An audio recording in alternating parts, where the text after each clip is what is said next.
sebut dengan AI gitu ya. Yang kedua, nanti kita akan lihat penggunaan AI dalam kehidupan kita seperti apa.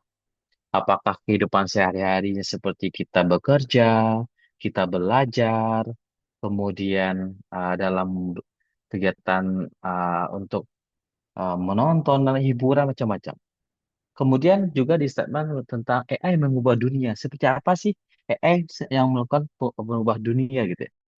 Dan yang terakhir kita akan lihat peluang dan tantangan AI sendiri.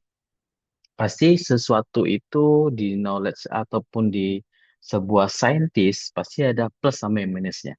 Seperti yang kita lihat sekarang ya, banyak eh, para pekerjaan-pekerjaan yang sudah digantikan oleh robot misalkan.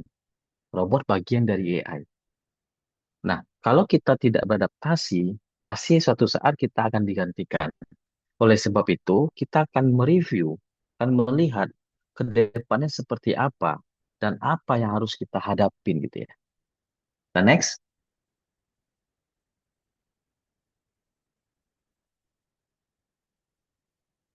oke. Seperti yang disampaikan tadi, mungkin sebelum kita mulai, tak kenal maka tak sayang, perkenalkan nama saya Tommy Devisa. Saat ini saya selaku foundernya Gotra Academy.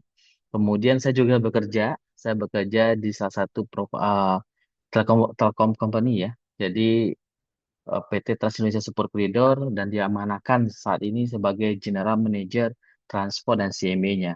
Dan saya juga sebagai dosen di STEMIK Jakarta. Kemudian juga ya anak perusahaan baru merintis atas nama PT Kaza Teknologi Indonesia. Kemudian sedikit informasi Bapak Ibu, experience saya memang saya lebih dari 15 tahun di dunia telco dan juga di industri enterprise. Nah, dengan experience ini, bagaimana dinamika AI-nya dengan kondisi industri itu sangat relevan dengan kondisi sekarang, gitu. Dan saya juga beberapa ngelit project government, kemudian ada private company project juga yang saya lihat. Itu sedikit pengalaman saya. Kemudian kita lihat tentang artificial intelligence. Kalau dalam otak kita pasti kan pikir apa sih itu artificial intelligence? Kan semua kita kan tidak mungkin nggak praktisi ataupun kita nggak seorang pengajar, anggap kita seorang awam. Pasti kita bertanya, sebenarnya apa sih AI? Kita menggunakan tapi kita nggak tahu gitu. Nah, pada kesempatan ini saya sedikit ambil kutipan saat beberapa para ahli menyatakan bahwa artificial intelligence ataupun disebut dengan kecerdasan buatan merupakan bidang ilmu komputer yang memberikan kemampuan pada mesin untuk meniru intelektual manusia dengan mempelajari pola dan membuat prediksi. Makanya kita sebut bahwa robot itu sebagai AI. Kenapa? Bagaimana intelektual manusia, berpikir manusia, kita turunkan ke mesin. Dia contoh di manufaktur sudah banyak penggunaan robot. Kenapa penggunaan robot? Pertama berpikir kecepatan, kemudian berpikir dia tidak manage, nggak susah manage-nya ada macam-macam. Nah ini udah terjadi di di manufacture, di mana orang pabrik itu dia non-stop, non-stop. Kenapa? Yang ngerjain robot. Kalau manusia kan pasti ada lelahnya, ada waktu istirahatnya. Kalau robot dipaksa terus-menerus memproduksi. Makanya disampaikan bahwa untuk si AI ini sendiri adalah ilmu komputernya yang bisa memberikan kemampuan pada mesin untuk berpikir secara intelektual meniru kecerdasan manusia. Nah, kemudian jika kita lihat sebenarnya dalam proses dia jadi pintar atau kita kasih dia cerdas, itu dalam AI sendiri merupakan gabungan dari ilmu komputer atau computer science dengan ilmu matematika untuk mengelola data, membantu pemecahan masalah. Kenapa harus saya set bahwa ilmu komputer sama ilmu matematika? Karena di dalam AI sendiri banyak diterapkan algoritma-algoritma dari ilmu matematika, terutamanya statistik. Mungkin Bapak Ibu pernah ya waktu belajar di kuliah di kampus, pasti kita pernah belajar namanya statistik, di mana statistik ada probability, ada peluang-peluang. Nah, ini pun sama. Jadi ilmu matematika itu ditanamkan, disandingkan dengan ilmu komputer untuk membangun si artificial intelligence. Kemudian, yang harus paling penting kita garis bawahi adalah AI tidak menggantikan keputusan manusia. Nah, Bapak Ibu ingat ya, bahwa AI tidak bisa menggantikan keputusan manusia. Melainkan AI dapat membantu menambah nilai pada penilaian manusia. Apakah AI 100% benar? Belum tentu. Dan tidak bisa dikatakan benar. Kenapa? Karena AI itu belajar dari data. Maka disampaikan bahwa di sini mempelajari pola, mencari pola datanya. Dari data tersebut baru dibuatlah prediksi. Ketika datanya salah, pasti AI-nya kan halusinasi. Nah, sehingga di sini tetap disampaikan bahwa AI itu hanya sebagai pendukung, tidak sebagai pengambilan keputusan atau menggantikan keputusan manusia. Misalkan Bapak Ibu sudah pernah menggunakan sekarang udah banyak lah ya, banyak AI gitu ya. Pasti di bawah di statement, dia harus double check kembali. Kenapa? Karena AI juga memiliki kesalahan. Nah, kita sendiri harus yakin bahwa AI ini tidak akan menggantikan keputusan manusia. Artinya apa? Masih kita yang memegang teguh. Masih manusia yang memegang teguh terhadap suatu decision making, suatu problem, dan lainnya itu masih manusia. Hanya saja AI ini lebih cepat memberikan insight, memberikan ide, memberikan saran. Dari apa? Dari data yang dipelajarinya. Itu sebenarnya yang disebut dengan AI. Oke, kemudian kita lanjut. Kalau kita memang sudah uh, biasa menggunakan AI, sedikit kita flashback lagi. Sebenarnya sejarah AI seperti apa gitu ya. Nah, di sini AI pertama kali dikembangkan pada tahun 1950 oleh John McCarthy dan Marvin Minsky dan para ilmuwan lainnya di Massachusetts Institute of Technology yang membentuk sebuah kelompok penelitian mempelajari AI.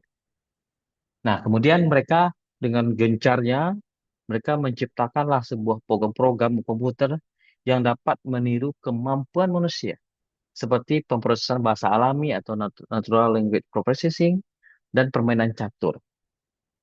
Nah, terus Pak, kenapa di sini kita baru tahu ya booming AI gitu ya?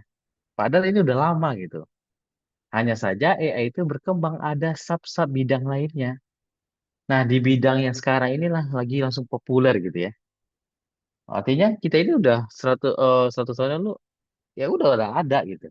Udah ada AI-nya gitu. Hanya saja perkembangan teknologi AI-nya kemudian ditambah pemanfaatan sekarang barulah akan booming gitu. Nah, jadi ada satu statement dari eh, pernyataan Turing pada saat itu dia nyampaikan bahwa jika manusia mampu menyelesaikan masalah dan membuat keputusan berdasarkan informasi dan tatanan yang tersedia, mengapa mesin tidak bisa melakukan hal yang sama? Nah, dengan pola pikir itu, maka diciptakanlah proyek-proyek pada saat itu. Jadi, sama lah seperti kita berpikir. Karena manusia bisa berpikir dari apa? Dari data. Data mana? Misalkan kita nih, mata kita melihat indera-indera. Kita melihat, oh ini ada objek apa, warnanya apa. Nah, itulah diproses oleh otak kita. Nah, sama halnya dengan komputer. Dia bisa memproses, harus ada data dulu, inputan data. Nah, data-data ini yang kita kenali. Makanya, si AI ini adalah kecerdasan yang kita pindahkan ke mesin. Nah, gitu ya Bapak Ibu ya. Jadi udah mulai tahu nih ya, tentang sejarahnya artificial intelligence. Nah, kemudian kita lihat, ini yang saya sampaikan dari awal tadi bahwa kenapa sekarang baru booming nih AI-nya. Padahal dari dulu sudah ada. Nah, di sini ada beberapa hierarki keilmuan. Yang pertama tadi ilmu besar rumpunnya itu adalah artificial intelligence, di mana kemampuan mesin meniru kecerdasan manusia dengan cara tidak berpikir, melainkan menghitung. Nah ya, kenapa harus saya statement seperti ini? Komputer itu nggak bisa dia berpikir apa yang dipikirkan, melainkan dia akan menghitung datanya. Kan komputer kan alat compute, menghitung. Nah, dia hitunglah dari mana dihitung? Datanya dari algoritma statistik atau ilmu matematika. Jadi Untuk dia bisa memprediksi, kemudian dia bisa melakukan analisis, itu yang dari sumbernya data. Kalau data salah, maka itu akan salah. Jadi ilmu pertama itu adalah artificial intelligence. Nah, di dalam artificial intelligence ada sub bagian keilmuan lagi disebut dengan machine learning. Nah, mungkin Bapak Ibu yang sudah biasa menggunakan yang hobi data science, wah saya menggunakan machine learning nih.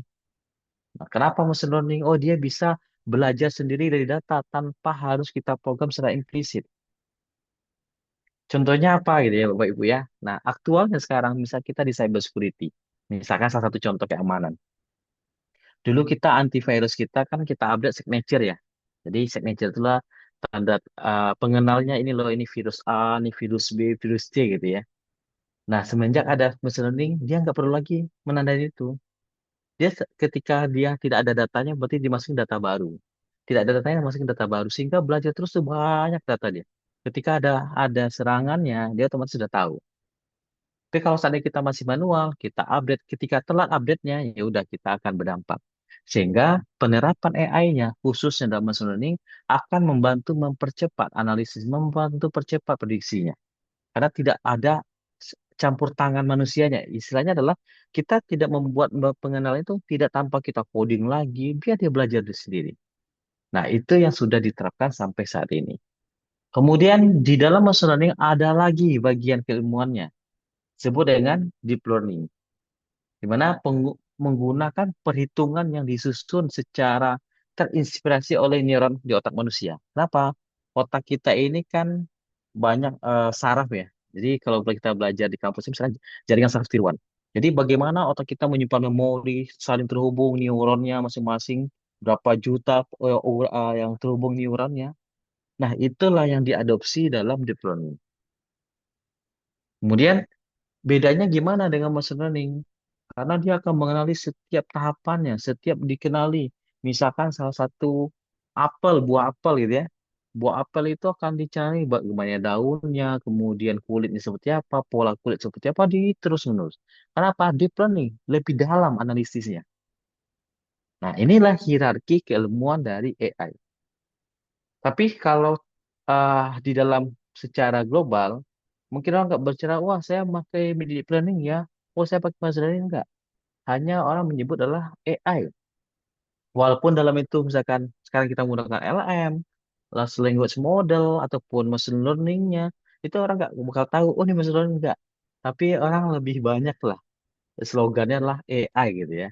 Nah inilah hierarki dari keilmuan pada artificial intelligence. Nah kemudian kita next, yang sudah tadi ada artificial intelligence, ada machine learning, dan ada deep learning. Kita bahas satu persatu. Artificial intelligence. Dalam artificial intelligence ini membuat si komputer dikasih tahu berdasarkan label yang benar. Misalkan ini dikasih ada buah-buahan, kemudian dikasih kategorinya, ini labelnya ini ya, maka ke waktu kita diproses dia udah bisa nih. Kenapa ada kasih tahu labelnya? Ini label pisang, oh ini cherry, oh ini apel, ini kelapa gitu ya. Dikasih tahu karena komputernya udah kasih label-labelnya. Ketika ada data itu maka dia akan kenal langsung. Nah kalau si machine learning dia nggak seperti itu. Di machine learning ada objek data tadi, kemudian dilakukan ada namanya fitur extraction atau is ekstraksi fitur. Contoh misalkan pisang, oh pisang memiliki kulitnya ada di di depannya itu misalnya warna biasanya warna kuning, kemudian melengkung. Nah, itu kan fitur-fitur yang ada dalam objeknya. Nah, ketika fitur objek itu udah diekstrak, dipisah-pisahkan, ada data yang menyerupai, maka dia akan mengenali, oh ini pisang. Cara kerja mesin learning seperti itu, sesimpel seperti itu. Jadi dia lihat datanya dulu, dari mana modelnya, misalkan kelapa, kemudian yang apel itu dibuat bentuknya. Makanya adalah fitur extraction.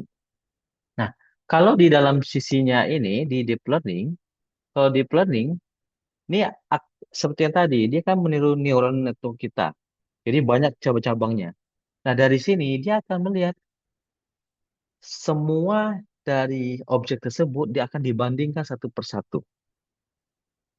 Jadi dia akan lihat nih tipenya apa nih? Oh pisang tipenya ini. Oh kalau misalkan yang cherry tipenya ini, kemudian kelapa tipenya ini. Nah, diproses sama dia seperti jaringan saraf tiruan kita, di banyak tuh proses saling hubungan neuronnya sebagai neuron, maka hasilnya seperti ini. Nah, inilah gambarannya bagaimana perbedaan antara artificial intelligence, machine learning, dan deep learning. Oke, kemudian kita lanjut, kita lihat seperti apa sih penggunaan AI dalam kehidupan kita gitu. Seperti yang saya buka dari awal bahwasanya tanpa sadar kita ini sudah menggunakan AI. Kita sudah di dalam era AI. Kenapa? Karena AI memainkan peran yang seringkali tidak terlihat dalam kehidupan kita. Tanpa sadar, wah saya pakai AI ya. Oh saya nggak belum pakai AI kok. Padahal kita sudah pakai gitu. Nah, contohnya apa? Contoh kita mesin pencari. Kemudian ada rekomendasi produk. Ada sistem pengenalan suara. Itu kan semuanya sudah AI. Dia mesin pencari. Contoh nih, kita foto aja nih. Misalnya nih, dan Bapak Ibu biasa menggunakan Google Lens. Foto aja objeknya, dia akan cari itu. Nah, kita berpikir, kenapa hanya objek saja yang difoto langsung bisa cari ya? Oh ini loh yang miripnya gitu. Nah, inilah sudah diterapkan artificial intelligence.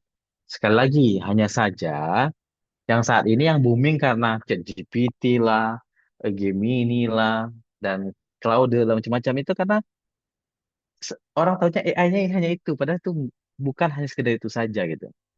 Karena yang ChatGPT, Gemini, Generative AI itu merupakan bagian dari machine learning. Karena orang hanya tahu AI, ya udah banyak slogannya lah AI gitu ya. Nah, kemudian di sini saya kutip dari laporannya McKinsey yang berjudul The Start of AI pada tahun 2022. Ini dari materinya di coding juga saya lihat gitu ya. Rata-rata pengguna AI di industri meningkat 2 kali lipat dari 20% pada tahun 2017 menjadi 50% pada tahun 2022. Nah, dari 2022 sampai tahun ini itu akan meningkati juga itu ya. Tapi belum saya ambil reportnya. Kemudian di dalam laporan tersebut disampaikan juga bahwa 31%-nya industri memanfaatkan teknologi AI untuk meningkatkan kualitas produk dan layanan mereka. Nah, di sini sudah bisa kita berpikir nih, industri sudah mereka AI, pakai AI karena misalkan dalam manufacturing kan meningkatkan berapa banyak produksinya. Kalau kita hanya human, berarti kan ada waktu jeda, istirahat gitu ya. Nah, nggak bisa 24 jam, tambahan biaya ini lembur lagi. Dengan adanya si teknologi AI ini, ya ada robotnya tadi, dipaksa tuh. Makanya kalau Bapak Ibu, sedikit saya ceritakan bahwa waktu saya kunjungan di Shanghai, Shanghai manufakturnya Huawei, begitu besarnya gudangnya itu, tak satu pun human ada di sana. Jadi semua tuh robot, mulai dari hasil produksi dibawa ke lift, kemudian lift masukin ke warehouse, disusun di warehouse-nya ada kode itu semua robot. Begitu masifnya mereka melakukan percepatan production gitu. Nah itu sama halnya dengan sekarang nih yang lagi booming-booming masalah mobil listrik. Kok banyak tiba-tiba banyak yang produksi perusahaan misalkan brand ini banyak terus muncul. Kenapa lebih cepat produksinya? Karena udah terapkan bukan sekarang aja yang menerapkan mobil-mobil yang brand-brand Jepang juga sama udah menerapkan robot. Tapi intinya adalah dengan ada bantuan AI ini itu bisa mempercepat pekerjaan. Itu yang dia harus digarisbawahi. Nah, kalau kita lihat di sini, di bagian di sini, bicara AI pasti sudah banyak nih. Mulai dari astronomi juga pakai AI, kesehatan, transportasi, kemudian di agriculture, edukasi, macam-macam. Banyak nih. Segmen ini banyak semua. Otomotif pun sudah. Keamanan data yang saya ngomong tadi, masalah security. Dalam keuangan gitu ya. Apalagi misalkan di dalam hiburan nih. Nah, Bapak Ibu misalkan yang hobi misalkan nonton Netflix ya. Biasakan hiburan kita tuh Netflix nih. Tiba-tiba dia tahu, rekomendasikan. Ini loh video yang cocok nih buat Anda gitu ya. Kenapa dia bisa tahu? Pasti dia belajar dari data yang pernah kita buka, video yang pernah kita buka sebelumnya. Nah, itu yang diterapkan oleh salah satu perusahaan di OTT yang Netflix gitu ya. Nah, jadi tanpa sadar waktu kita belum adanya booming AI seperti sekarang, Bapak Ibu yang buka Netflix itu sudah menerapkan sebenarnya kita sudah menggunakan AI gitu. Oke, ini sekarang kita lanjut. Contoh penggunaan dalam kehidupan kita juga ya. Tadi satu saya sudah bilang masalah Netflix ya. Kemudian yang ke contoh berikutnya apa? Rekomendasi YouTube sama. Kita sering buka YouTube tentang tentang belajar apa, pasti dia akan rekomendasikan gitu ya. Yang sesuai yang kita open. Google Map juga sama. Dia akan melihat prediksi route atau kemacetan real time. Kan kita bisa lihat nih, wah ini macet nih saya pindah jalur aja. Nah, kenapa dia bisa secepat itu merekomendasikan jalurnya? Berarti kan dia akan harus mengetahui dulu data GPS orang lagi aktifnya berapa. Dengan ada aktif GPS-nya itu, ngambil datanya, dikalkulasi sama dia, dikomput sama AI-nya, ya udah dapat nih. Ini loh rekomendasi rutenya gitu ya. Itu kalau seandainya lagi macet. Ataupun misalkan cari yang terpendek. Dihitunglah sama dia. Kok bisa dia dapat jalan terpendek ya? Padahal kita aja susah nih nyarinya. Nah, itu kan dalam konteks membantu kita. Bayangkan kalau kita dulu nih, Bapak Ibu mungkin yang senior-senior yang udah join di sini, sebelum ada Google Maps, kita buka peta kan, muter lagi, lihat peta lagi, baca lagi. Habis waktu kita di sana. Tapi dengan adanya teknologi tersebut, memudahkan kita cari alamat, kita mau menuju kemana, itu sudah direkomendasikan gitu ya. Udah ada lebih lebih cepat lah gitu ya. Kemudian misalkan AI perintah foto di HP yang kita filter nih. Apalagi ini Bapak Ibu lihat misalkan di TikTok, kok bisa ya di filter ini, oh berubah ini, berubah ini. Itu datanya ini lakukan semua tuh, udah dikomplit semua gitu. Kemudian atau komplit chat di WhatsApp sekarang nih, dia akan bisa prediksi. Ini berikutnya apa nih chatnya gitu ya. Kemudian yang marketplace, seperti Tokopedia atau Shopee, biasanya nih kita biasa buka, misalkan saya lagi cari aksesoris mobil misalkan, atau aksesoris motor yang pertama. Kemudian kita tutup aplikasinya, ketika kita buka aplikasinya, pasti akan muncul ya aksesoris motor. Yang berhubungan dengan aksesoris motor muncul. Kenapa? Karena dia melakukan data kita, analisis data usernya. Ketika Bapak Ibu buka mencari alat masak misalkan, buka yang kedua kali dia akan rekomendasi. Nah, itu salah satunya bagaimana mereka memanfaatkan teknologi untuk membantu percepatan penjualan. Dengan adanya rekomendasi itu, orang yang nggak beli, oh tahu nih produknya apa, jadi meningkatkan pembelian. Kemudian ketika pembelian, maka dia juga jual, misalkan nih kita Tokopedia ada yang jual fitur, ya ini Pak kalau bayar nanti publish utama nih, dikenal sama produk kita lebih diutamakan bisa seperti itu. Nah itu kan manfaatnya gitu ya, manfaatnya. Kemudian Spotify yang mungkin yang hobi, mungkin Bapak Ibu atau teman-teman semua yang hobi mendengar musik, saya pun termasuk nih, saya mau bawa dengan musik nih. Misalkan apakah lagi jogging, apakah lagi bisa bawa mobil nih, Spotify. Nah, dia akan lihat apa yang biasanya kita buka, yaitu direkomendasikan. Kayak sekarang ada banyak iklan di Spotify. Oh, tenang aja, ah, kami tahu apa yang Anda inginkan gitu ya. Nah, itu mereka udah menerapkan hal tersebut gitu. Nah, inilah yang tanpa disadari Bapak Ibu sudah masuk di dalam eranya AI. Oke, kita lanjut. Nah, ini contoh AI nih ya. Misalnya Bapak Ibu nih sudah pastilah nggak asing lagi yang dengar misalkan ChatGPT atau Claude ya, di mana ChatGPT ini atau Claude ini bisa tanya apa saja. Kita buat email, kita upload nih file dokumen, misalkan ada jurnal. Nah, misalnya kami nih, saya sendiri sebagai dosen, saya mau review jurnal nih, biar lebih cepat upload aja. Kemudian kita lihat hasilnya gitu ya. Bukan artinya yang tadi, kita bukan memberikan keputusan sama mereka. Kita membantu percepatan. Kalau kita baca satu persatu kan lama. Kita lihat dulu rangkumannya. Ya udah kita suruh aja AI-nya. Kita lebih cepat itu dapatnya. Yang kita intikan adalah bagaimana kita mempercepat mencari informasi tersebut. Nah, kemudian sekarang ada Canva. Canva AI. Termasuk slide saya ini, saya bikin dari Canva. Kenapa? Karena dia bisa mempercepat merekomendasikan temanya apa, apalagi sekarang ya. Makanya nih tim desainer nih yang hobi desainer dulu kan kita susah banget nih desain ini, desainnya bervariasi kan susah banget dulu ya. Karena harus ada jiwa seninya gitu. Tapi kalau sekarang dengan ada AI, kita minta rekomendasi dengan temanya apa yang kita inginkan, dia akan mencari yang sesuai. Nah, ini kan tantangan juga di dalam profesinya si geo multimedia gitu. Profesinya orang desain. Dengan adanya ini, orang bisa lebih bagus atau lebih cepat carinya. Biasanya kan kita harus nunggu waktu dulu ya, saya ide dulu ya kayak gitu. Kemudian ada Google Lens, tadi yang saya bilang tadi kan foto objek. Kita foto objeknya, dia langsung identifikasi dan kasih tahu tentang objek itu apa, mau dibelikah, diproduksi di mana, dia akan kasih tahu gitu.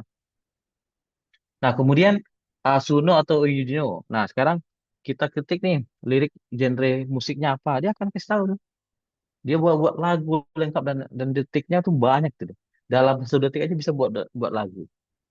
Mungkin Bapak Ibu lihat ya sekarang ya di YouTube ya. Nah, YouTube tuh pasti lihat nih lagu cover by AI. Malahan suaranya bagus-bagus gitu ya. Suara AI-nya bagus-bagus nih dari suara aslinya. Kemudian suaranya AI pun musiknya pun jadi berwarna gitu ya. Nah, ini juga kan jadi challenge tantangan kita juga nih bagi pemusik gitu ya. Nah, tapi yang satu yang saya kutip di sini adalah gunakan AI dengan bijak, kritis dan etis. Kita harus bijak menggunakan AI. Jangan misalkan karena AI itu bisa segalanya, misalkan minta rekomendasi, udah kita serahkan ke dia. Jangan.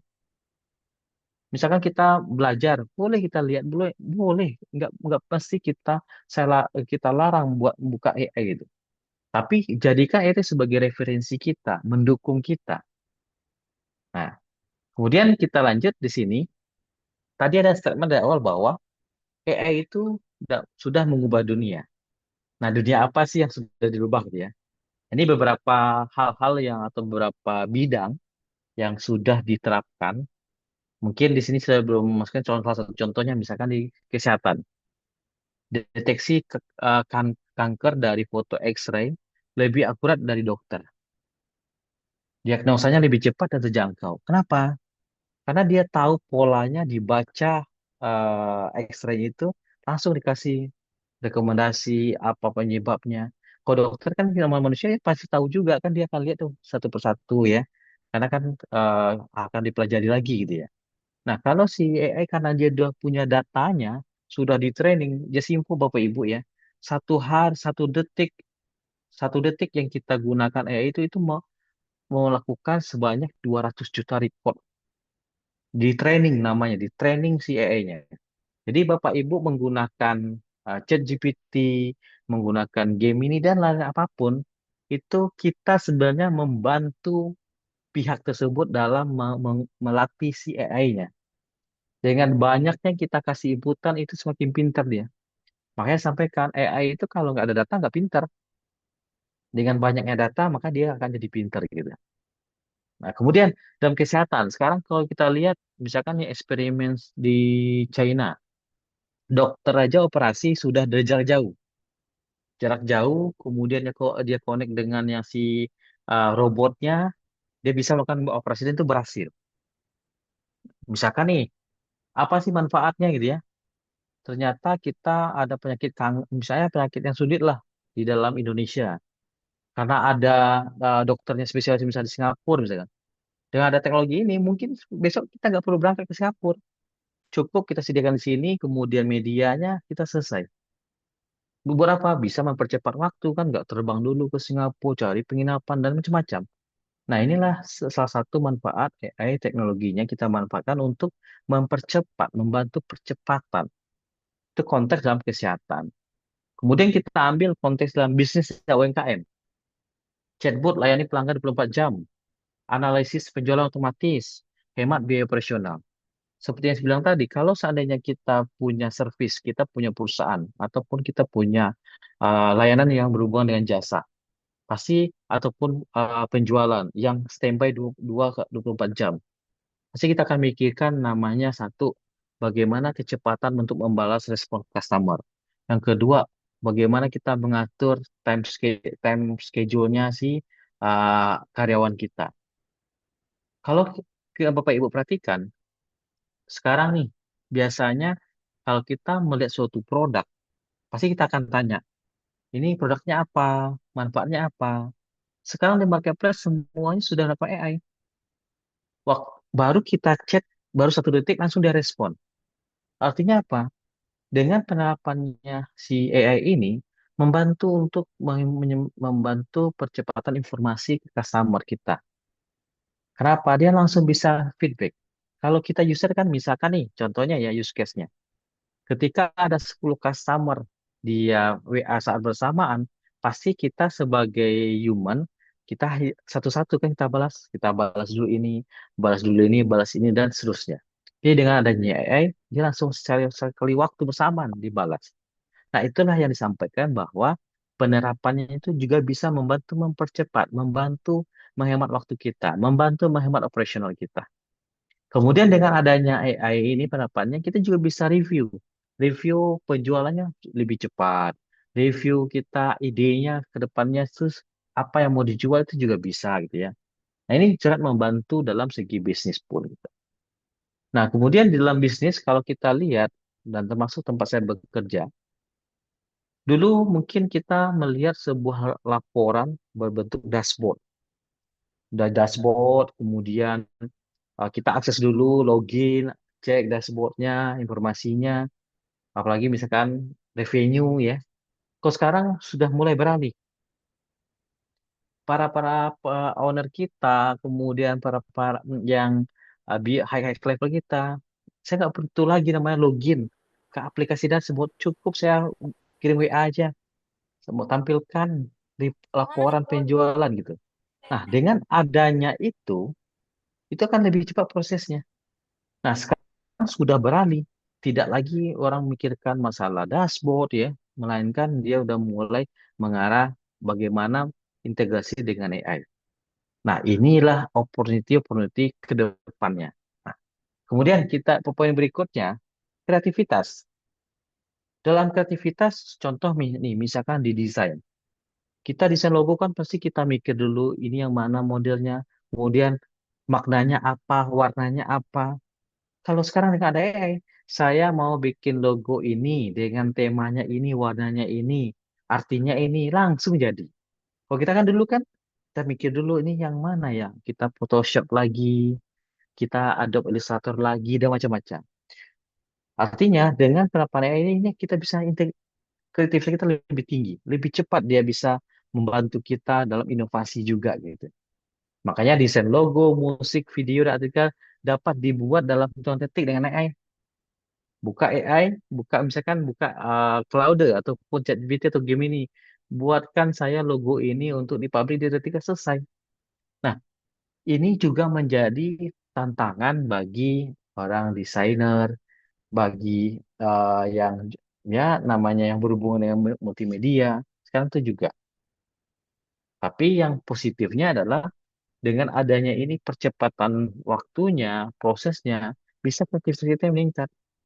Yang hasilnya itu bisa kita lagi modifikasi lagi dan seterusnya. Itulah kenapa disampaikan dengan adanya AI itu kita bisa meningkatkan kreativitas. Nah, kemudian saya ambil satu lagi yang terakhir, pertanian di Indonesia nih. Nah, kenapa di pertanian Indonesia kan bisa kita lihat kan swasembada pangan gitu ya. Nah, kemudian contoh nih misalkan di Kalimantan, oh memprediksi apakah lokasi ini bisa nggak kita tanam jagung. Kalau mau bisa berpotensi nggak, berarti kan dia harus tahu dulu karakteristik data kita. Kemudian kita lihat, kalau saya bangun ini, hamanya seperti apa? Kemudian cuacanya seperti apa? Nah, kan data cuaca sudah ada. Dengan data cuaca yang ada itu dikelola, diolah, oh ini jangan ditanam ini dulu ya, karena kemungkinan 2 bulan atau 3 bulan akan kemarau, jadi kekurangan air. Nanti ini mati misalkan. Nah, itu kan membantu kita memprediksi sehingga kita nggak gagal panen. Kalau nggak ada data itu, kita tahunya, wah, kita gagal panen nih. Apa? Oh, air kekeringan. Dari mana kok bisa tahu kekeringan? Kan ada prediksi cuaca. Nah, data itu yang dibaca sama si AI. Nah, ini juga membantu dari segi pertanian. Jadi karena kita udah tahu masalahnya, oh, estimasi apapun atau prediksi ke depan, sehingga bisa sekarang kita ambil keputusan. Nah, salah satunya contoh di sini adalah drone AI pantau lahan. Jadi membantu petani lokal meningkatkan hasil panen. Nah, inilah yang beberapa poin, beberapa bidang di mana AI itu sudah mengubah dunianya. Termasuk kondisi sekarang adalah di pendidikan. Sampai-sampai sebuah ya raksasa global ya, Google aja, itu ada Google Educator Gemini-nya. Certified Educator Gemini. Kenapa? Karena dengan adanya program itu diharapkan bisa mendukung, mempercepat inovasi-inovasi dikembangkan gitu. Yang dulu mungkin kita sebelum adanya AI, khususnya LLM sekarang, kita hanya Google Search, hanya kita cari nanti dilihatin yang mana mendekati kita baca satu-satu lagi. Sekarang dengan adanya LLM yang sudah ada seperti ChatGPT dan lain, itu kita bisa berinteraksi seperti manusia. Jadi apa yang kita inginkan, kita balas apa itu merasakan kayak perubahan dari pengguna kita. Kalau dulu kita hanya search saja, mendekati, kita cari lagi, sekarang sudah bisa berinteraksi seolah ya itu adalah teman kita gitu. Nah, inilah hal-hal yang manfaat dari AI tersebut. Oke, kemudian di sini ada satu lagi kutipan ya, saya sampaikan bahwa orang yang pakai AI akan menggantikan yang tidak. Maksudnya apa? Yang tidak itu adalah orang yang tidak menggunakan AI zaman sekarang, itu akan bisa ketinggalan. Contoh misalkan, contoh nyata kita di dalam, karena kan saya juga di industri, kita ingin melihat produk apa yang bisa, yang laris di pasaran. Nah, kalau tanpa adanya teknologi AI, ya berarti kan kita harus cari namanya survei market dulu kan. Habis waktu, habis biaya, belum hasilnya, percepatan demand customernya. Nah, dengan adanya AI, karena semua yang sudah dipublish di internet itu bisa dibaca. Jadi, jejak digital itu penting, Bapak Ibu. Apapun yang sudah dipublish ke internet itu pasti akan terbaca jejaknya. Nah, data itu yang dipelajari. Misalkan ada sebuah perusahaan menampilkan produknya ini. Biasanya di websitenya dia buat, oh penjualan kita naik nih dengan produk ini. Nah, kemudian perusahaan B juga penjualan kita naik dengan produk ini gitu ya. Dengan karena data itu udah dipublish, dibaca sama dia, direkomendasikan dari produk A, perusahaan A, perusahaan B, produk yang lain sini. Berarti kamu juga bisa buat tapi dimodifikasi. Nah, itu juga membantu kita dalam bisnis kita gitu. Jadi tidak hanya di sini hanya chatbot saja, tapi untuk merekomendasikan benchmarking kita lebih cepat. Tapi kalau kita lakukan manual, kita butuh waktu, kita butuh biaya. Udah kita butuh biaya, kita proses ternyata di mana udah hilang gitu. Nah, inilah yang banyak sekarang penerapan AI yang dilakukan oleh perusahaan. Jadi, kalau orang yang pakai AI itu pasti akan menggantikan orang yang tidak. Dan ingat Bapak Ibu semuanya, AI itu bukan harus orang komputer. Nah, ini harus hati-hati. Oh, apakah AI itu hanya orang komputer bisa? Enggak. Semua orang awam bisa menggunakan AI. Bisa dia, karena dia sering menggunakan AI, langsung bisa inovasinya lebih tinggi. Karena memanfaatkan kan teknologi gitu. Nah, bagi yang tidak menggunakan ya pasti akan ketinggalan gitu. Oke, kita next. Nah, di sini peluang dan tantangan pada AI. Kita lihat peluang dulu. Satu, tadi produktivitas meningkat drastis. Meningkat drastisnya bagaimana? Contoh, karena dulu manusia masih seperti manusia, produksinya masih terbatas menggunakan teknologi AI, robotiknya itu sudah banyak, lebih cepat, 24 jam, lebih 10 kali lipat kecepatannya dibandingkan manusia, misal seperti itu. Artinya produktivitas meningkat. Kemudian dengan adanya ya ada peluang karir dan posisi baru. Nanti kita lihat di slide berikutnya. Dulu kita belum pernah mendengar uh, ya karir-karir itulah. Misalkan dulu kita tahunya network, misalnya komputer yang network engineer, programmer. mungkin full full stack gitu ya. Kemudian backhand sama front end. Nah, sekarang udah berbeda gitu. Dengan adanya teknologi itu memunculkan profesi baru. Nah, profesi baru inilah yang dijadikan sebagai peluang buat rekan-rekan Bapak Ibu semua. Mungkin misalkan kita pekerjaan kita ini tergerus oleh atau digantikan oleh AI. Artinya karena AI ini teknologi baru ada peluang berarti kita harus adopsi ke sana. Kita harus adaptasi. Nah, ya, gitu. Contoh nih sekarang nih customer service tadi udah berkurang. Kenapa? Udah ada AI dan macam-macam. Nah, sekarang bagaimana kekurangan itu kita buat jadi tambahan kita peluang baru gitu. Nah, itulah disebut dengan profesi baru dalam dunia AI. Kemudian bisnis kecil bisa bersaing lebih baik. Nah, kenapa saya bilang bisnis kecil bisa bersaing lebih baik? Karena dia bisa memanfaatkan informasi, memanfaatkan rekomendasi AI sehingga cepat tuh dapat. Saya mau lihat prediksi yang terjadi sekarang penjualannya apa, barang apa. Nah, karena informasi lebih cepat didapatkan, sehingga dia bisa menyiapkan, oh ini loh potensi saya mau jualan gitu. Kemudian kita nih, berikutnya adalah akses ilmu lebih mudah. Nah, dulu, ini termasuk saya sendiri, jadi dulu saya bandingkan, contoh nih, ada ilmu-ilmu yang tidak pernah, nggak dipublish lah, nggak banyak dipublish sama orang gitu ya. Nah, dengan adanya AI sekarang, dia bisa mencari, dia rekomendasikan, tapi tetap kita validasi. Nah, itu dari segi peluang. Kemudian kita lihat dari segi tantangan. Nah, tantangannya apa? Hoax nih, hoax dan deepfake makin sulit dideteksi. Karena penerapan AI-nya, karena mirip, misalkan nanti kita lihat ada deepfake, deepfake-nya AI, karena mirip jadi kita sulit, ini benar atau tidak? Suara, ini benar kak suara yang asli ini gitu ya. Karena saking ilmunya itu mendekati manusia gitu ya. Jadi dia akan sulit kita deteksi gitu. Nah, kemudian kita lihat privasi data bisa terancam. Nah, ini juga saya concernkan Bapak Ibu, walaupun kita tahunya AI itu bisa membantu, tapi hati-hati juga masalah data kita gitu. Apalagi data kritikal kita, KTP lah, kemudian ijazah kita lah. Jadi hati-hati, jangan oh masukin ke AI. Jangan asal-asal kita menyebarluaskan data kita gitu. Karena bisa diproses sama AI-nya. Makanya beberapa AI dianjurkan untuk konfigurasinya harus kita matikan. AI tidak boleh mempelajari data kita, itu juga bisa gitu ya. Nah, itu juga menjadi tantangan kita menggunakan AI. Kemudian bias dalam keputusan AI. Namanya AI tadi mengambil keputusan berdasarkan data. Karena data itu tidak valid, gitu ya, maka dia akan berhalusinasi gitu. Hanya berdasarkan data. Nah, kita lah sebagai eh, manusia, human yang memutuskan, oh ini nih nggak kurang tepat nih. Kenapa datanya salah? Jadi jangan seolah ya itu langsung benar ya Bapak Ibu ya. Jadi nggak ada yang ya itu langsung benar. Kita harus validasi dulu, kita cek dulu gitu. Kemudian beberapa pekerjaan berubah atau hilang. Ini yang memang yang saya sampaikan tadi bahwa tantangannya dengan ada AI, satu ada positif, ada pro sama kontranya ya. Kontranya apa? Pekerjaan-pekerjaan itu bisa hilang. Contoh administrasi bisa hilang.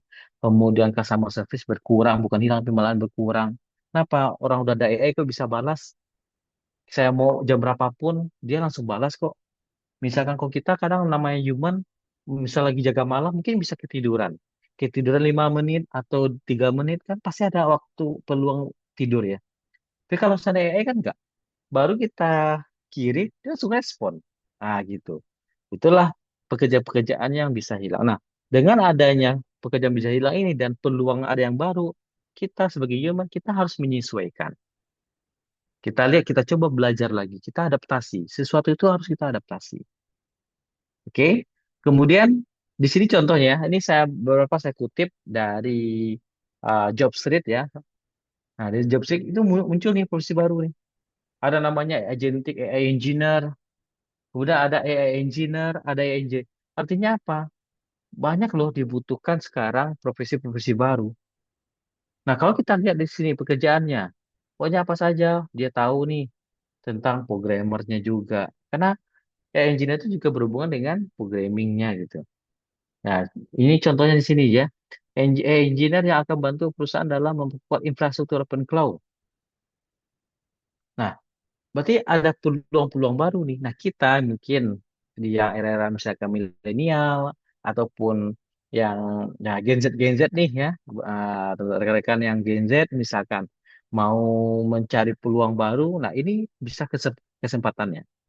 Nah, beberapa riset menyatakan di kemungkinan 5 tahun ke depan itu akan ada tuh manajer engineer, AI engineer, prompt engineer. Kenapa? Penggunaan engineer kan sudah prompt engineer-nya, validasi engineer lagi itu akan banyak prediksinya. Jadi diprediksikan tahun 2030 akan banyak profesi-profesi baru yang berkaitan dengan si AI ini. Nah, inilah teman-teman yang masih ya adik-adik, rekan-rekan yang masih belajar ya, ini manfaatkan nih peluang-peluang ini gitu. Oke. Kemudian nah ini contoh deepfake AI-nya. Jadi ini orang original, kemudian bisa di deepfake nih. Mirip sama dia. Padahal wajahnya wajah ini, tapi seolah menggunakan ini. Sebenarnya apa? Deepfake AI adalah modus kejahatan digital yang canggih yang menggunakan teknologi kecerdasan buatan untuk membuat audio, video, atau gambar palsu yang sangat meyakinkan.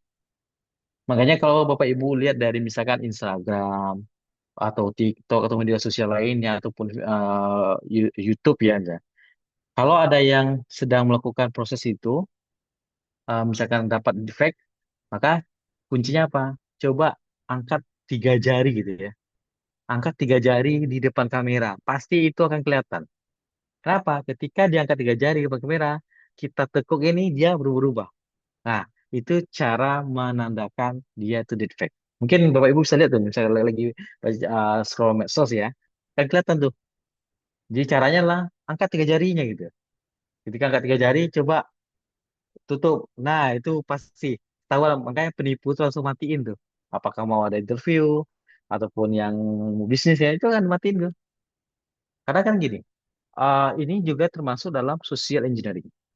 Kenapa? Karena dalam social engineering kan bagaimana dia mendapatkan informasi, kemudian rasa ketakutan human, apalagi misalkan nih kita tiba-tiba seorang ibu atau bapak ditelepon, anak bapak masuk kantor polisi Pak karena narkoba, berarti kan seorang ibu atau bapak kan akan merasakan kecemasan. Kecemasan itulah ditangkap bapak kalau mau ini ya harus transfer ini ya dari karena apa kecemasan emosional kecemasannya gitu. Nah, ini yang dimanfaatkan sama mereka.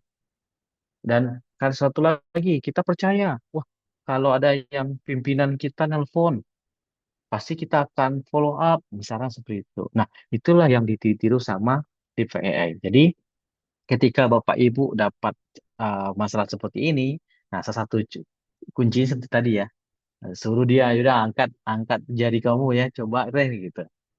Nah, pasti dia akan nggak mau lagi lanjutnya gitu. Karena memang nggak sulit kita mendeteksi hal tersebut. Oke, mungkin itu yang paparan saya. Dan terakhir satu kutipan dari saya adalah, jadikan AI sebagai pendukung untuk meningkatkan inovasi dan kreativitas. Oke, wabillahi taufiq walhidayah. Assalamualaikum warahmatullahi wabarakatuh. Saya kembali lagi ke Padit. Silakan Padit. Baik, terima kasih kepada Bapak Tommy yang telah memberikan kita arahan dan ilmu tentang bagaimana menyikapi AI, bagaimana kita eh, belajar tentang AI itu sendiri. Baik, kakak-kakak peserta webinar GoTrain, jika ada kakak pertanyaan tentang materi AI ini, silakan kakak buka open mic atau boleh di chat bagi kakak atau peserta GoTrainers yang ingin bertanya, silakan. Oke, kami buka pertanyaan, 3 pertanyaan dulu.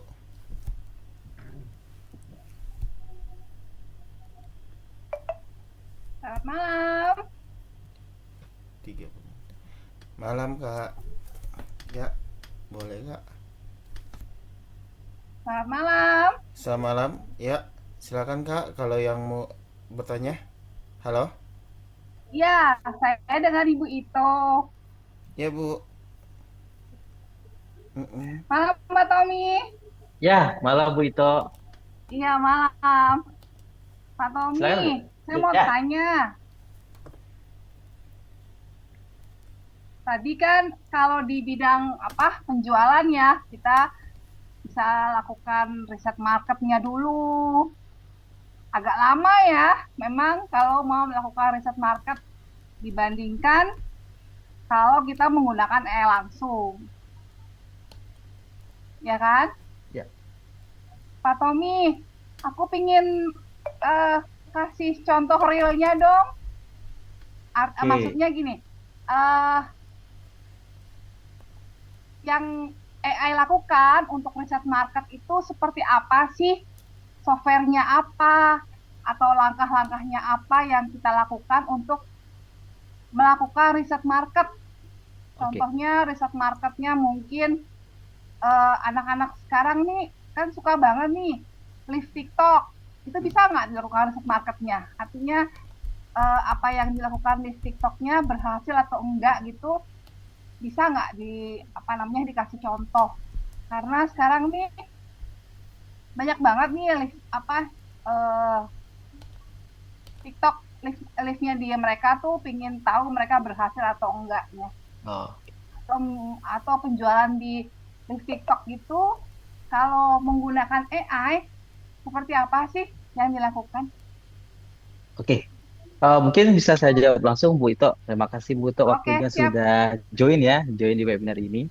Jadi kalau yang sudah kita lakukan, termasuk di kantor ini, kami juga melakukan survei market penjualan produk. Contoh perusahaan saya bekerja ini adalah jual layanan internet ya. Nah, kami melakukan survei itu bagaimana gitu. Ada beberapa kita menggunakan AI ya. Salah satunya misalkan AI itu juga ada yang deep-nya, pasti deep itu berbayar ya. Pasti akan lebih lebih powerful dibandingkan yang gratis satu. Nah, ketika kita menggunakan AI ini, yang cara kerjanya kita akan memerintahkannya dengan konsep satu, kita sampaikan cara prompt-nya. Karena prompt itu menentukan output-nya.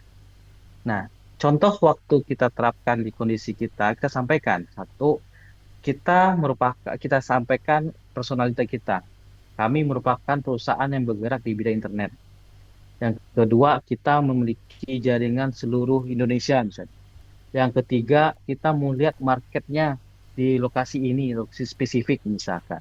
Kemudian kita sampaikan lagi dalam promnya itu, tampilkan kompetitor, produknya apa. Nah, kemudian karena prompt kita udah kita atur, kita sesuaikan, akan muncul rekomendasinya. Mereka akan sampaikan di area ini yang terbaik ya, atau yang paling banyak adalah misalkan perusahaan A, perusahaan B. Nah, dari mana mereka tahu atau bagaimana si AI itu tahu? Karena data itu sudah dipublish. Publishnya di mana? Misalkan publishnya dari websitenya. Pasti biasa dong kalau perusahaan itu kan publish, oh kami mendapatkan project, oh kami mendapatkan terbanyak nih customer kita gitu. Nah, dari hal-hal itu bisa membantu kita riset market. Kemudian kalau seandainya yang kata Bu itu tadi, bagaimana sih kita akan melihat dari TikTok? Nah, memang ada beberapa pendekatan, karena TikTok itu secara websitenya juga ada, tapi tidak terlalu banyak di publishnya. Nah, ini salah satu peluang juga kita bisa melakukan riset. Biasanya kita gunakan ada nama API. Nah, mereka biasa menawarkan kalau memang mau butuh kita bisa gunakan API. Contoh misalkan, contoh yang sudah banyak kita terapkan di Twitter. Di Twitter kita bisa crawling, kita bisa melihat misalkan teksnya kita pelajari gitu ya. Namun kalau yang untuk si TikTok, kita akan review lagi dari fitur yang disediakan, Bu. Nah, tapi pada konteksnya adalah untuk kita melihat, memanfaatkan AI ini untuk melihat riset market, itu pastikan prompt-nya itu harus benar dulu gitu. Karena kalau prompt yang kurang tepat, pasti hasilnya akan tidak tepat gitu, Bu. Begitu, Bu, itu tambahan dari saya sih, Bu, itu.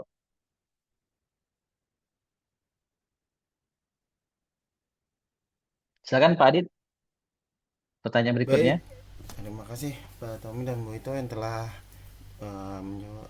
memberikan arahan. Ya, ada yang mau bertanya lagi, silakan kita buka. Ya, Pak Yuk, Tommy, ya. makasih penjelasannya. Hmm, Sama-sama Bu Ito. ya terima kasih Bu Tapi Ito. kalau boleh saran nih, Hmm. Hmm. next next seminar mungkin dibikin demo tentang Oh, defect boleh. Oh, Boleh. defectnya nih, defect AI-nya yang Boleh. berbayar. Kita tunggu ya. Tunggu untuk yang Oh berikutnya ya. iya, Ya. jadi mungkin tadi kan di bidang-bidang pertanian ada, di bidang apa tapi tadi tuh banyak ya, Ya. di bidang kesehatan ada, gitu kan? Jadi kayaknya butuh ada seminar lagi nih kayaknya nih tentang demo defect-nya yang berbayar pastinya ya. Pasti seru deh. Pasti Oke, nanti seru Bu. nih ngelihat ngelihat demo secara langsung itu kan. Oke. Melihat misalnya tadi tuh riset pasar tuh pakai pakai defect-nya yang canggih, ya kan? Siap. Ditunggu Baik Bu ya Pak Ito. Kita Tommy. kita terima kasih Bu Ya. Ito masukin, nanti ditunggu ya. Nanti kita buat si webinar berikutnya. Oke oke Next. siap Pak Tommy. Ya, Ya terima kasih oke. Bu Ito tentang sarannya. Nanti kita akan lakukan webinar lagi untuk nextnya. Baik, kakak ada pertanyaan lagi. Ini dari kakak Anan Jamuraya. Pertanyaannya, bagaimana AI membantu meningkatkan produktivitas manusia? Langsung mungkin langsung dijawab aja, Pak Tommy. Oke. Baik, kita jawab ya pertanyaan dari Anan ya. Kalau kita bicara membantu meningkatkan produktivitas manusia, kita harus tahu dulu spesifik konteksnya. Contoh misalkan, Dataman seorang programmer, Dataman seorang programmer ya. Saya mau misalkan usernya itu minta, mohon dong desainnya diperbaiki, mungkin lebih responsif, lebih user friendly gitu ya. Nah, kalau kita dulu ya, saya juga kita yang programmer juga dulu ya. Kita cari nih, kita pakai bootstrap-nya, kemudian kita susun lagi, kita cari lagi gitu ya. Kan butuh waktu. Sedangkan biasanya user, saya mau besok ya, besok langsung rubah ya. Nah, karena kita itu masih manual, otomatis kan kita cari, waduh, begadang lah kita ya. Begadang kita cari referensi, kita cari macam-macam ya. Nah, dengan adanya AI ini bisa kita manfaatkan, kita bisa kasih prompt dia, ini loh data yang tampilannya saya buatkan nih, HTML-nya lebih responsif, kita kasih prompt tersebut dapat kita selesaikan langsung berubah. Artinya apa? Bisa kita meningkatkan produktivitas. Biasanya kita 3 jam, 4 jam, hanya 5 menit selesai.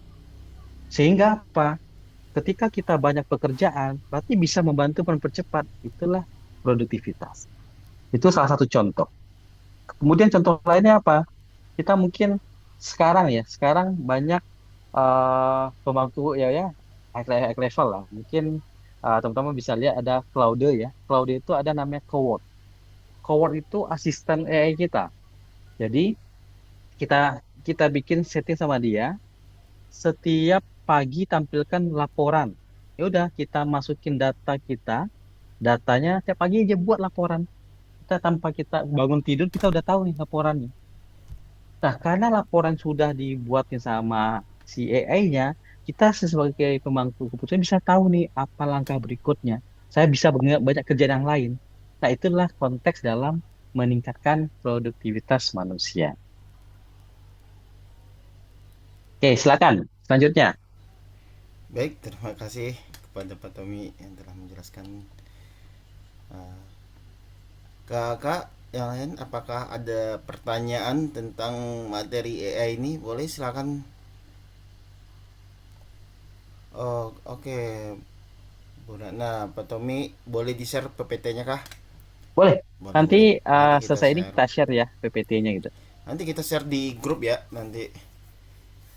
Ini ada pertanyaan lagi nih Bapak Tommy, dari Bapak Daniel. Oh, Bapak Tommy, Kota Padang terkenal bingkuang, tapi belakang ini rasa tidak seenak waktu dulu. Apakah ada salah tanam karena pengaruh asam tanah atau basah tanah? Bagaimana cara AI membantu melihat kondisi tanah? oke. Baik, terima kasih sebelumnya saya ucapkan terima kasih banyak Pak Daniel sudah join di webinar ini. Beliau dari Universitas Metamedia, juga kita teman dekat juga sama Pak Daniel. Jadi memang kita ketahui bahwa di Kota Padang itu salah satunya terkenal adalah Bingkuang atau Bengkuang ya Bapak Ibu ya. Nah, namun seperti disampaikan, dengan kondisi yang sekarang sudah tidak seenak dulu gitu ya. Terus bagaimana sih AI? Nah, salah satunya adalah AI itu memang tidak bisa melihat secara merasakan. AI itu belum ada merasakan ya, sifat merasakan itu belum ada. Namun yang bisa kita kaji adalah kita bisa melihat dengan rekomendasi ketika bengkoang itu bagus, parameternya apa? Oh, misalkan keasamannya nilainya berapa, kemudian pola tanamnya, kemudian curah hujannya, dan lain-lain. Parameternya dulu. Nah, kemudian dengan parameter sudah ditentukan, otomatis baru kita ambillah tanah tersebut.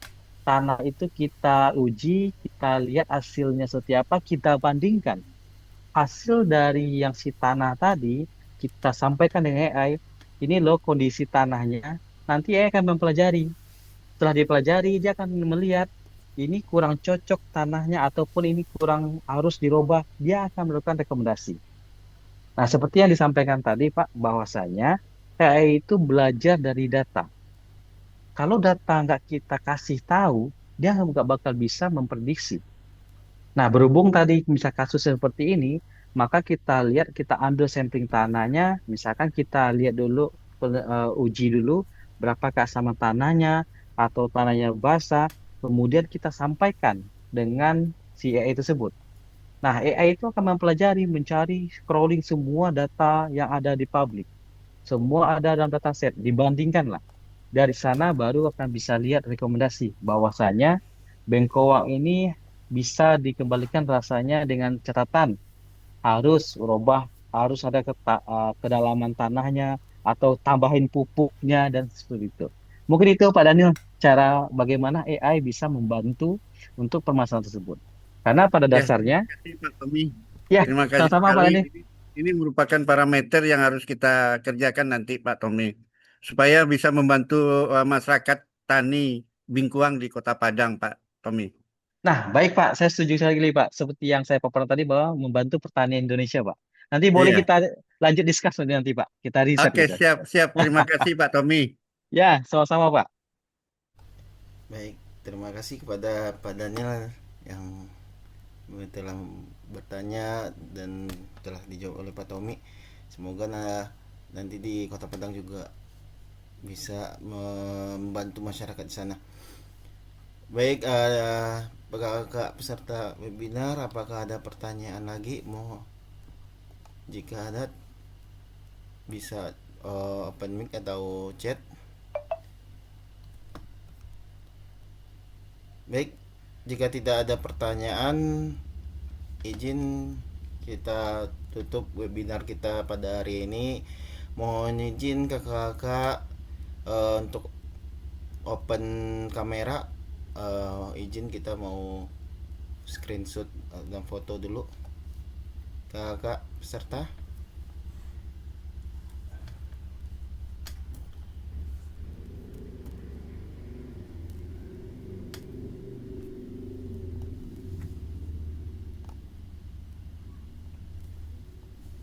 Oke, satu lagi.